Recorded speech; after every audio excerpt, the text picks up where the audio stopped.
preserve America's commitment to biofuels. Thank you very much. Well, today I told the EPA that if you allow the agriculture industry to participate in the energy market, it's good for the entire country. You know, if you give farmers the chance to produce, we will always rise to the occasion. And in my role representing both soybeans and biodiesel industry and the entire value chain, you know, I really see that perspective from the big picture, and I wanted to make sure that we conveyed that message back to the EPA representatives that were here. Agriculture accounts for more than a third of Iowa's economic output.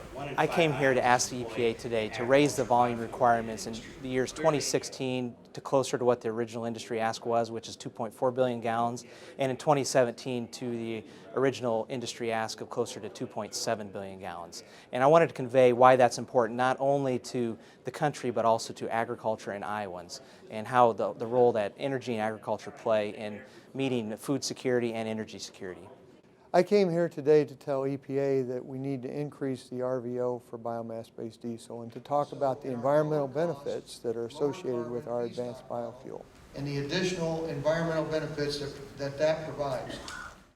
REG has worked hard to perfect a lower carbon, lower cost feedstock model where we utilize waste fats, oils, and greases to produce advanced biofuel. And that is really, I think, where our company is focused and one of the strengths of our production capability. We're also able to provide jobs in a number of communities. We have 10 plants across the country, and those are high-paying jobs for local rural communities, and they mean a lot to those local economies. So these are good jobs and good opportunities for local workforce. We also are excited about the opportunities the RFS is presenting for us to increase the volumes of biomass-based diesel that are consumed in the country.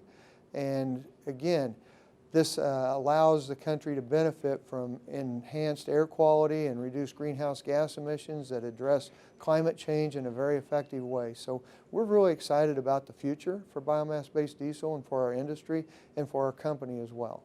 In my testimony today, I told the EPA their numbers were headed right in a right direction on the RVO, but they missed the mark. An opportunity to expand our industry. With the current proposed RVO numbers, our industry would be running at about half capacity, and the end result to my plant would be a loss in revenues potentially $2 to $4 million, and other plants would see that. Of concern to me was the imports that are hitting our country, and the RVO numbers didn't count for that. And a final note that I addressed was that I'm a veteran. I fortunately served and proud to have served in the United States Air Force in the Gulf.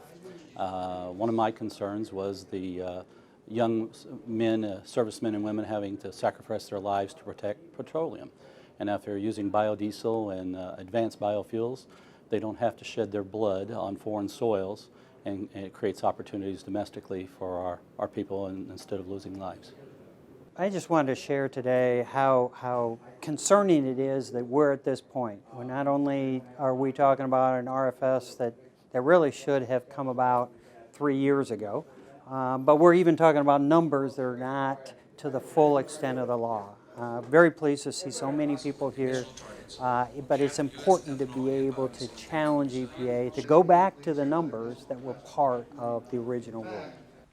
Been some part of the biofuels industry for 30 years, and to be able to watch where it came from, the investment that was made, and the difference it right now is making in our communities in Iowa, how many people are impacted by this, and to have a bureaucratic decision that stands in the way of the opportunities to be able to grow is just wrong, and it needs to be challenged, and it's great to be able to challenge that. We're hopeful that a final rule is certainly more generous than what this proposed rule has been.